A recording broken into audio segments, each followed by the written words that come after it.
Okay ठीक है, तो बेसिकली कल अपन ने देखा था वल्नरेबिलिटी असेसमेंट क्या होती है, and today I will ask you some questions related to vulnerability assessment. So पढ़ा होगा तुमने, ऐसे सोच लेता हूँ मैं मेरे दिमाग में. पढ़ा है। ठीक है, मेरे को लाइफ साइकिल के एक्सप्लेन करो जल्दी से, काफ़ी इजी है वल्नरेबिलिटी असेसमेंट के. Typical vulnerability management life cycle stages explain करो. ऊपर के 2 तुम करो, फिर नीचे के 3 अर्जुन करेगा. डिस्कवरी वल्नरेबिलिटी असेसमेंट, इसमें जो भी सिस्टम होता है जैसे कोड नेटवर्क हो गया, एप्स हो गया, कोई भी सिस्टम हो गया, उसको मतलब कि स्कैन करके उसमें वल्नरेबिलिटीज ढूंढते हैं, वल्नरेबिलिटी असेसमेंट को ढूंढते हैं. फिर उसके बाद वल्नरेबिलिटी एनालिसिस एंड प्रायोरिटाइजेशन, जो भी प्रायोरिटाइजेशन. प्रायोरिटाइजेशन. प्रायोरिटाइजेशन. हाँ ठीक है. इसमें वल्नरेबिलिटी को एनालाइज करते हैं कि कौन सा वल्नरेबिलिटी ज़्यादा रिस्क दे सकता है. फिर उसको सबसे पहले फिक्स करेंगे और उसको फिक्स करने के लिए सबसे पहले प्रायोरिटी देंगे. ठीक है, डिस्कवरी करते हैं और वल्नरेबिलिटी असेसमेंट की डिस्कवरी नहीं करते, वल्नरेबिलिटीज़ की डिस्कवरी करते हैं अपन इसके अंदर. हाँ. तुमने VAPT का नाम सुना है? VAPT का नाम सुन रखा होगा. VAPT. VAPT vulnerability assessment then penetration testing. VAPT के अंदर क्या होता है, पहले अपन वल्नरेबिलिटी फाइंड करते हैं, देन उसके अंदर ब्रेक थ्रू करते हैं, पेनिट्रेट करते हैं बेसिकली, और टेस्टिंग करके रिपोर्ट बना के दे देते हैं. सो VAPT में दोनों चीज़ें आती हैं, vulnerability assessment and vulnerability testing. Vulnerability assessment कल अपन ने देखा था कैसे सिस्टमेटिक प्रोसेस है जिसके अंदर अपन फाइंड करेंगे, इवेल्युएट करेंगे. ठीक है, इवेल्युएट वगैरह करके प्रायोरिटाइजेशन करेंगे, प्रायोरिटी से उसको अपन पूरा क्या करेंगे, अपन रैंक कर देंगे, उसे रिपोर्ट कर देंगे फिर, राइट. सो होता है अपना वल्नरेबिलिटी असेसमेंट.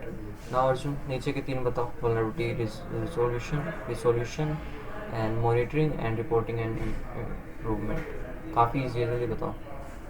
रिजोल्यूशन तो सिक्योरिटी पैचेस वगैरह को देख के फिर उनके एनालाइज कर, जैसे प्रायोरिटाइज करके एनालाइज करते हैं ना, तो मिटिगेशन रिस्क वगैरह मतलब कि कौन सी वाली ज़्यादा है तो उनकी मिटिगेशन कर देते हैं, और कहीं में उनको सिक्योरिटी पैचेस को ठीक करके वल्नरेबिलिटीज़ को फिक्स करते हैं. फिर वेरिफिकेशन के अंदर वेरीफाई करते हैं एक बार फिर से कि भाई वो प्रॉब्लम अभी भी, वल्नरेबिलिटी अभी भी है या सॉल्व हो गई या नहीं. फिर उनको कंटिन्यूसली मॉनिटर किया जाता है ताकि वल्नरेबिलिटीज़ भी पता चल सके अपन को, कि अगर कोई एक्टिवली लगातार मॉनिटरिंग करने से वो वल्नरेबिलिटीज़ हैं वो डिटेक्ट हो जाती है जल्दी से. अगर कोई न्यू वल्नरेबिलिटी आती है तो फिर उनकी एक पूरी की पूरी एक रिपोर्ट, समरी रिपोर्ट बनती है कि कौन से टूल्स अपन ने वो बनाया है, कौन से टूल्स का यूज़ करके वल्नरेबिलिटी को ढूंढा है, उसके कौन से एक्सपर्ट हैं, कैसे एक्सपर्ट हुई है वो. फिर उनके रिजोल्यूशन, उनके काउंटर मेजर्स वगैरह की एक रिपोर्ट बनती है पूरी तरीके से इम्प्रूवमेंट के लिए, जो कि हायर अथॉरिटीज़ को भेजी जाती है या फिर उससे डिपार्टमेंट को भेजी जाती है कि आपको ये करना चाहिए, इसको ऐसे ठीक करने के लिए. हाँ, बेसिकली यही होता है, रिजोल्व करते हैं उसे एंड उसके फिर. सर इसमें थर्ड वाले में ऐसा भी था कि वल्नरेबिलिटीज को एक्सेप्ट भी कर दे, मतलब कर लेते हैं. हाँ, तो वो एक्सेल बता देना मिटिगेशन. अरे मतलब ये था जैसे कि रिस्क के हिसाब से कि अगर वो कितना रिस्क टॉलरेट कर पाते हैं, तो अगर स्मॉलर रिस्क है तो वो हो सकता है उसे एक्सेप्ट भी करें, वैसा वैसा रहने दें, ताकि ग्रेटर कोज में मतलब उसके ऑर्गेनाइजेशन के अंदर उन्हें ज़्यादा कुछ फेरबदल ना करना पड़े, कुछ टेक्नोलॉजी चेंज ना करना पड़े. अगर थोड़ी बहुत तो रिस्क है, वल्नरेबिलिटी है, तो उसे रख भी देते हैं. वो it depends on the risk tolerance की, हर किसी ऑर्गेनाइजेशन की अलग अलग होती है, तो ऑर्गेनाइजेशन की कितनी है. रिजोल्व कर लिया वल्नरेबिलिटी को, उसके बाद में अपन उसकी वेरिफिकेशन भी करेंगे कि यार ये वेरीफाई हो गई है क्या, वापस से वेरीफाई करेंगे कि वापस से तो नहीं आ रही, अच्छे से मिटिगेट हो गई है या फिर नहीं. उसकी मॉनिटरिंग चलती है एंड उसके बाद में रिपोर्टिंग वगैरह होता है. ठीक है, नाउ मेरे को बताओ तुम, what are the challenges in vulnerability assessment. ये कल कर लिया था अपन ने? ना हम करेंगे. नहीं किया था, ये भी नहीं किया था शायद अपन ने. कल अपन ने बस यहाँ तक किया, टूल्स किए थे. सो टूल्स के अंदर बेसिकली पैच मैनेजमेंट के टूल्स जो कि पैच को वो करते हैं, ऑटोमेटिक एप्लीकेशन में एप्लीकेशन स्कैन करके उसमें जो वल्नरेबिलिटी होती है वो मिलती है. और थ्रेट इंटेलिजेंस प्लेटफॉर्म के अंदर ये और थ्रेट इंटेलिजेंस डिपार्टमेंट पहले से जो खतरे वगैरह होते हैं उनको मॉनिटरिंग करते रहते हैं ना, तो वो पहले से पता देते हैं कि हाँ ऐसे यहाँ पे ये प्रॉब्लम होती है फिशिंग पेजेस वगैरह की, जो कि बेसिकली मॉनिटरिंग से होता है. अटैक सर्विस मैनेजमेंट टूल्स, यानी कि जो अटैक सर्विस है, जितना बड़ा नेटवर्क उतना ज़्यादा अटैक सर्विस होता है, तो उनके ऊपर कंटिन्यूसली मॉनिटरिंग होती है कि अटैक सर्विस में या नेटवर्क, जैसे नेटवर्क एप्लीकेशन या किसी भी चीज़ के अंदर कोई प्रॉब्लम तो नहीं आ रही है। Open source utilization, open source से जो सिस्टम जो अपन डाउनलोड करते हैं जो कि फ्री होते हैं, ओपन सोर्सेस यूटिलाइजेशन को मतलब कि ओपन सोर्स की जो भी चीज़ें हैं उनको अपन डाउनलोड कर लेते हैं, तो उनको एक बार वर्नेबिलिटी, उनको भी एक बार चेक करना पड़ता है कि स्कैन करते हैं अपन कि कोई वर्नेबिलिटी तो है नहीं है, या उसके साथ में कोई फाइल, साथ में कोई फाइल डाउनलोड थोड़ी हो गई है या कुछ भी जिससे अपन को खतरा हो। इसमें बेसिकली ये भी था कि ओपन सोर्स मतलब कि ओपन सोर्स स्कैनर्स वगैरह होते हैं, उनका भी अपन यूज़ कर सकते हैं स्कैन करने के लिए। बोल दिया था अर्जुन ने या फिर नहीं बोला था? ओपन सोर्स यूटिलिटीज़ में क्या बोला था? ये तो बोला था स्कैनिंग का। राइट, नाउ हम देखेंगे vulnerability assessment versus pen testing. ये जैसे मैंने अभी बताया भी था तुम्हें नॉर्मल सा। So vulnerability assessment and pen testing are integral to security testing, though they serve different purposes. दोनों का पर्पस अलग अलग होता है। Returning to the previous analogy, vulnerability assessments are like routine inspections of a building in which organization identify and catalog. नहीं, ये अपन ने ये बताया था कि वल्नरेबिलिटी असेसमेंट क्या होती है, बट अपन दोनों बताए थे। पेन टेस्टिंग एक रियल अटैकर के पॉइंट ऑफ व्यू से अटैक किया जाता है, वो मैंने नॉर्मल एक्सप्लेन किया था। अपन ने ये थोड़ी पढ़ा था कल अपन ने बस इतना ही पढ़ा था ऊपर तक। देखो वल्नरेबिलिटी असेसमेंट का तुम्हें पता ही है कि नॉर्मल विल असेस कि क्या वल्नरेबिलिटी है उसका। हाँ, मतलब ये ऐसे ही कि चेक करेंगे वल्नरेबिलिटी के बारे में, गैप्स वगैरह फाइंड करेंगे, ठीक है।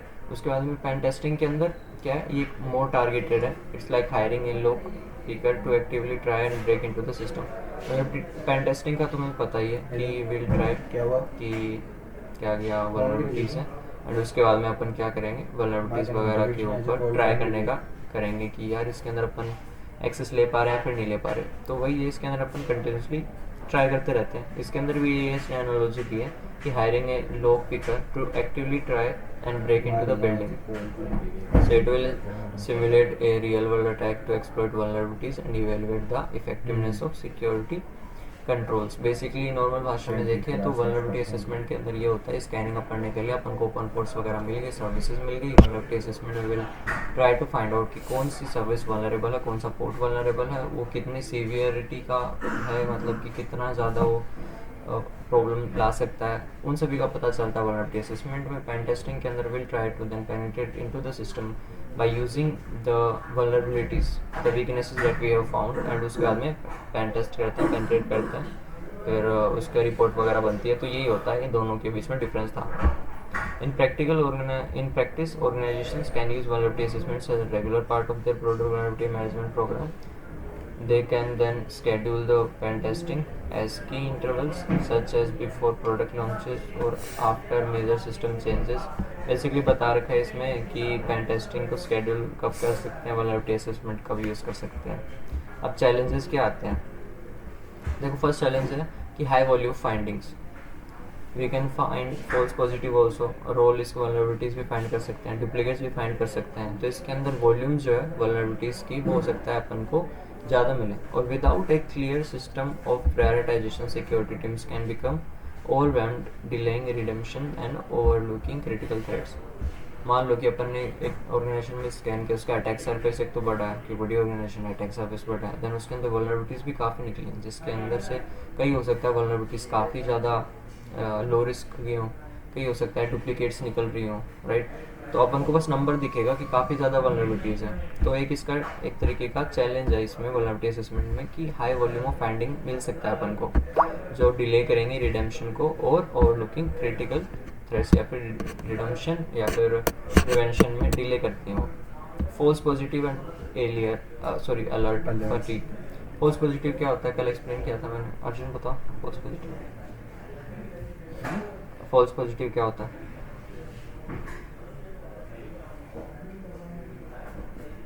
रिकॉल करने का ट्राई करो। ये शायद फॉल्स पॉजिटिव मतलब कि कोई अटैक टूल या कोई ऐसी यूज हुआ हो, या कोई भी अटैक हुआ हो जो कि भी अलर्ट, मतलब कि वो जो पॉपअप अलर्ट वगैरह का आपने बताया था कि हमें लगे, मतलब कि हमें लग रहा है कि कोई वल्नरेबिलिटी, मगर वो वल्नरेबिलिटी होती नहीं है, वो कोई पॉपअप अलर्ट है हाँ, मतलब यही होता है फॉल्स पॉजिटिव के अंदर कि मतलब वो पॉजिटिव शो कर रहा है बट वो फॉल्स है, मतलब कि मान लो ऑटोमेटेड स्कैनर तुमने यूज़ किया है, फिर कैसे भी जनरली तो ऑटोमेशन के अंदर ही आते हैं कि कोई वल्नरेबिलिटी का तुम्हें वो दिखा देगा, पीओसी करके बता देगा, प्रूफ ऑफ कॉन्सेप्ट बता देगा कि ये अगर तुम वो क्या बोलते हैं उसको, ये अगर कोड यूज़ करने वाले हो तो क्या हो सकता है, तो वल्नरेबिलिटी हो सकता है कि तुम्हें पता चल जाए। बट जैसे अपन रियलिटी में उसको करने जाते हैं तो अगर अपन यूज़ करके देखेंगे तो एक्सप्लॉइट नहीं होती वल्नरेबिलिटी। इसका मतलब ये है कि it was a false positive, जो कि नॉर्मल ऑटोमेशन से जनरेट हो जाता है कई बार। तो automated tools frequently flag issues that pose little और नो रिस्क वर्ल्ड, हो सकता है वो रियल वर्ल्ड रिस्क भी आते हैं, फिर लिटिल रिस्क है। These are called false positive and they contribute to alert fatigue, draining valuable time and eroding trust in the assessment process as teams spend more effort validating findings, fewer resources remain for actual mitigation. So एक तरीके से सही भी है कि मान लो automation का तुमने यूज़ किया, तुम्हें एक तो अटैक सरफेस भी पता होता है ऑर्गेनाइजेशन का, कितने सारे एंड पॉइंट्स होते हैं, एंड उसके अंदर हो सकता है 50 100 कुछ कितने भी, मतलब मान लो फॉल्स पॉजिटिव आ गए तो तुम्हें तो चेक करना पड़ेगा एक एक को, ये फाइंड करने के लिए कि फॉल्स पॉजिटिव है या फिर नहीं है। चेक करोगे तभी तो पता चलेगा, तो उसमें कितना टाइम वेस्ट होने वाला है। सो एक्चुअल जो अलर्ट फटीग है उसके अंदर काफ़ी ज़्यादा क्या करता है, काफ़ी वो कर देता है एक तरीके से, टाइम को ड्रेन कर लेता है, ट्रस्ट हट जाता है अपन का। अपन सोचते हैं कि यार इनमें से कोई नहीं, और क्या पता कोई एक्चुअल वल्नरेबिलिटी हो जो अपन ने फिर नज़रअंदाज कर दी इसी चक्कर में, right.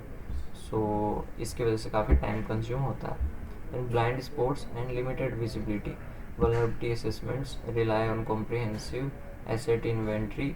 Unfortunately shadow IT and managed endpoints and third party apps fall under outside regular scans, leaving gaps in visibility. So कई ब्लाइंड स्पॉट भी होता है और लिमिटेड विजिबिलिटी अपन को मिलती है, लाइक हो सकता है फुल एक्सेस वगैरह ना मिले, तो उसके अंदर भी हो सकता है कई चैलेंजेस आते हैं वल्नरेबिलिटी असेसमेंट अपन करते हैं तब।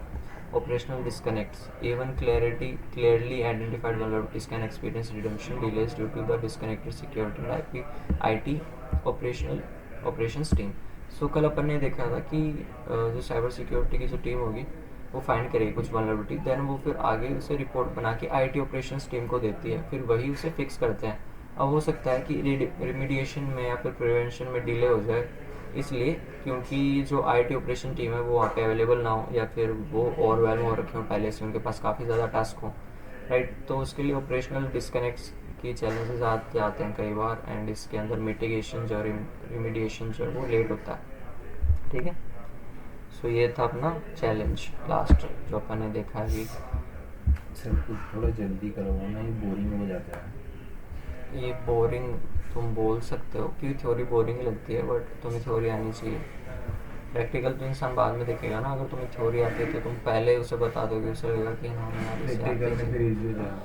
हाँ, you don't want to be क्या IQ लेवल क्या थोड़ा ज़्यादा है। सर IQ लेवल कहाँ ज़्यादा है सर, ये बताओ। ज़्यादा आप इससे अगर तो सोता रहता है, कौन सा IQ लेवल ज़्यादा है? ज़्यादा इसलिए तो सोते सोते भी याद हो जाता है, ठीक है। तो ये क्या है, ये चैलेंजेस थे जो अपन ने देखा वल्नरेबिलिटी असेसमेंट में। अभी अपन देखेंगे वल्नरेबिलिटी क्लासिफिकेशन कैसे होती है। वल्नरेबिलिटी क्लासिफिकेशन क्या होता है कि ये क्या है, vulnerability classification is a practice of categorizing the security weakness based on their type, origin, severity and potential impact. vulnerability assessment अपन ने कर ली वही, तो उसके अंदर अपन ने नॉर्मल चीज़ें नहीं देखी थी कि उसका रैंक वाइज उसमें क्लासिफिकेशन होगी। तो vulnerability क्लासिफिकेशन के अंदर यही सारी चीज़ें होती हैं कि उसको क्लासीफाई किया जाता है, राइट।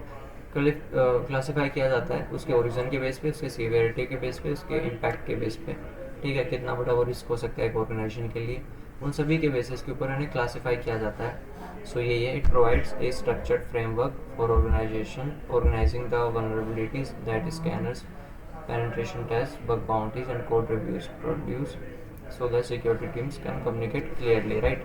सो उनके लिए क्लासिफिकेशन अपन करते हैं, करके देते हैं उन्हें, एंड इसके अंदर अगर अच्छे से क्लासीफाई कर पाएंगे तो उनकी रिमीडिएशन फास्ट हो जाएगी एक तरीके से। विदाउट क्या हो गया, without security vulnerability classification. Finding from different tools and teams are difficult to compare, aggregate or act on at scale. One scanner might label a finding input validation error while other calls it injection flow. Classification systems like CW, CV, CVSS, ये क्या है, कुछ 3 systems एक तरीके से हैं या फिर अपन ये यूज़ करते हैं, ये अलग अलग बताते हैं. देखो CV है common vulnerability exposures. Common vulnerability exposures के बाद में उसका अपन क्लासीफाई करके उनकी सीवियरिटी बताते हैं. इसके अंदर ये कुछ 3 टर्म्स हैं जिसके अंदर अपन कैटेगराइजेशन होते हैं, क्लासिफिकेशन करते हैं इन वल्नरेबिलिटीज़ की. कॉमन वेज क्या है, किन किन वेज से अपन क्लासीफाई कर सकते हैं वल्नरेबिलिटीज़ को. बाय वीकनेस टाइप, किसकी वीकनेस क्या है. मोस्ट फंडामेंटल क्लासिफिकेशन है in it groups vulnerabilities by underlying coding और कॉन्फ़िगरेशन फ्लो. मतलब कि वीकनेस किस टाइप की है. ब्रोकन ऑथेंटिकेशन है, एक्सेसेस है, ठीक है, SQL है, तो वीकनेस के हिसाब से कैटेगराइजेशन होता है. देन उसका अटैक वेक्टर, कि अटैक वेक्टर मतलब कि एक क्या हुआ, सब ऊपर समझ नहीं है. इनसिक्योर डिसेंट्रलाइजेशन, डिसीरियलाइजेशन, ये एक तरीके का मिसकॉन्फ़िगरेशन, ये एक तरीके का वल्नरेबिलिटी ही है जो अपन आगे देखने वाले हैं. ये समझ में नहीं आया क्या वो डिसेंट्रलाइजेशन. ब्रोकन ऑथेंटिकेशन, ये आ गया, ये आ गया, ये आ गया, मिसकॉन्फ़िगरेशन गया. पर ये क्या होता है. इनसिक्योर डिसीरियलाइजेशन के अंदर मेरे हिसाब से ये एक वैसे तो नई टर्म है, बट डिसीरियलाइजेशन के अंदर जैसे अपन सेंट्रलाइज करते हैं ना, कि एक जो अकाउंट है वो मान लो एडमिन का है, उसके बाद में उसके नीचे जो चाइल्ड नोड्स होंगे वो उससे ही कनेक्ट होंगे. बट डिसीरियलाइजेशन के अंदर आई थिंक वो सब अलग अलग होने चाहिए. चेक करके देखो एक बार.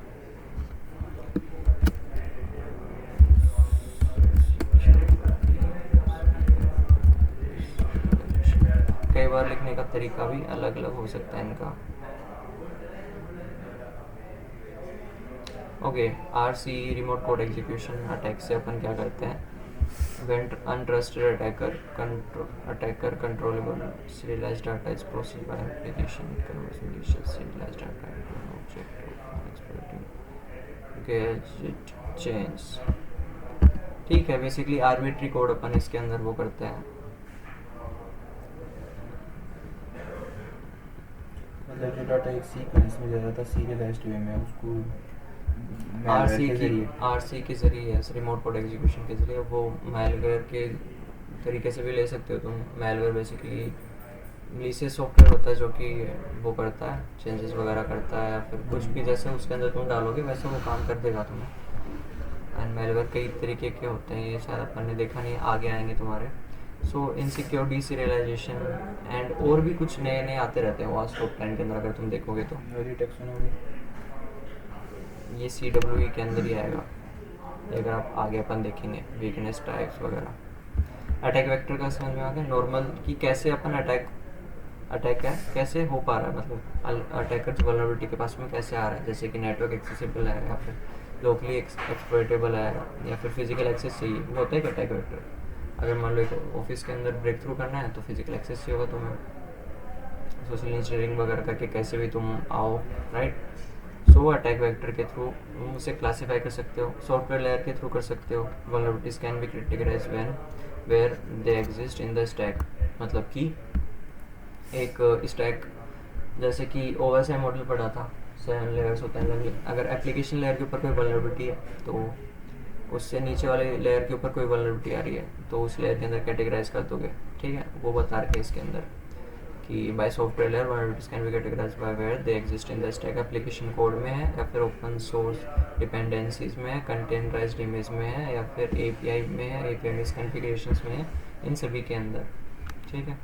लाइफ साइकिल फेज के अंदर some classification models organize vulnerabilities by when they were introduced during design, architectural flaws, development and coding errors, build misconfigurations or deployment. This help organizations identify which phase of their SDLC need stronger control. अब software development life cycle को बोलते हैं SDLC.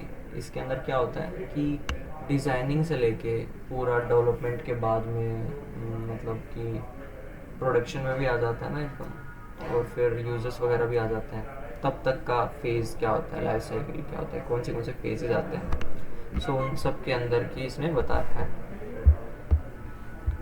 By business impact, classification by the potential sequence of exploitation, data breach, service disrupt, compliance violation, financial loss. तो by business impact भी हो सकता है. Classification कैसे होगा बिजनेस इम्पैक्ट के, कि बिजनेस के ऊपर क्या इम्पैक्ट पड़ रहा है.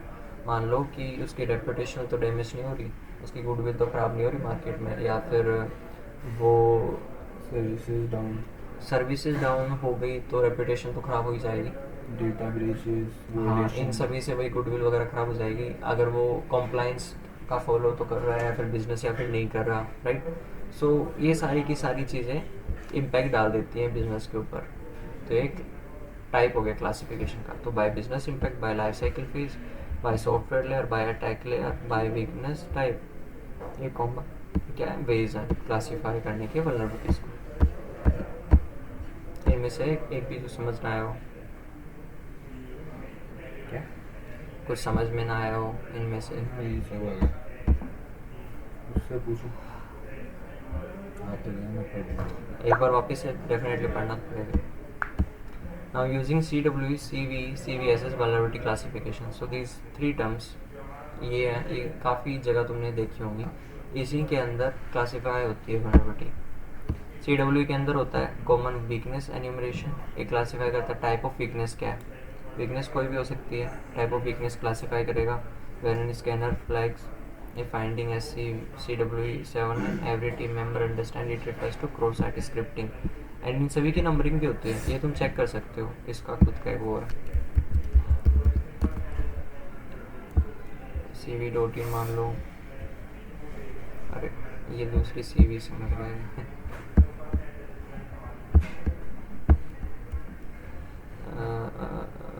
CV तो था ना,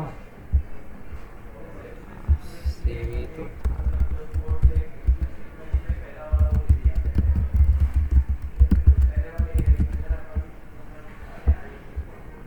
ये जैसे CVDetails.com से कॉमन जो है वो बताएगा तुम्हें वल्नरेबिलिटीज कैसे देखनी है. जैसे बाय CVSS स्कोर देखना है तो ये स्कोर के हिसाब से अलग अलग CVs बताएगा. और यहाँ पे तुम लिख भी सकते हो CV, जैसे अपन देखेंगे ना, देखो जैसे ये कॉमन. अभी तुम आगे CTF वगैरह करोगे तो उसके अंदर आएंगे तो तुम्हें ऐसे CV फाइंड करनी होती है. फिर तुम उसका एक्सप्लॉइट लोगे, फिर उस एक्सप्लॉइट को यूज़ करोगे, आगे अपन देखेंगे. So common weakness enumeration classify will classify the type of weaknesses.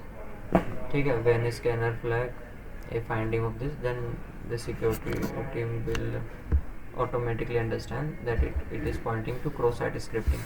Now CWE provides the what kind of flag is this dimension of classification. इस टाइप की classification provide करता है.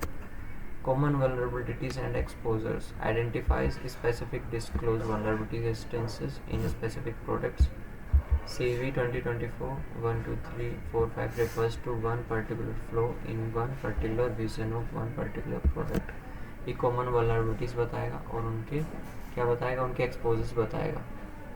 एक्सपोजर मतलब कि कौन सी स्पेसिफिक वल्नरेबिलिटी इसके अंदर है, उसको एक्सपोज करके भी कॉमन वल्नरेबिलिटी मिल गई. तो इसके अंदर इस नंबर की वल्नरेबिलिटी आई है, मतलब ये है. मतलब कि एक प्रोडक्ट है, उसका पर्टिकुलर एक वर्जन था और पर्टिकुलर ईयर के अंदर फिर उसको रैंकिंग दे देते हैं अपन.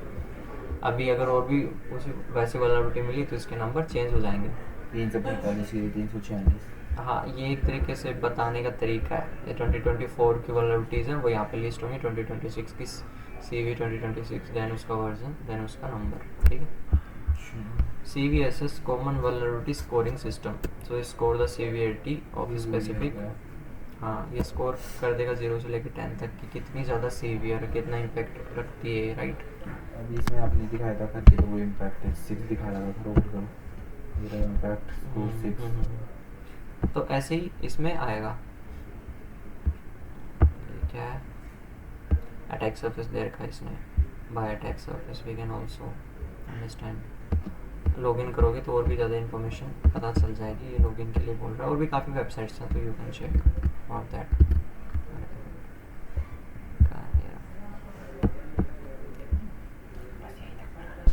In practice, these systems connect directly.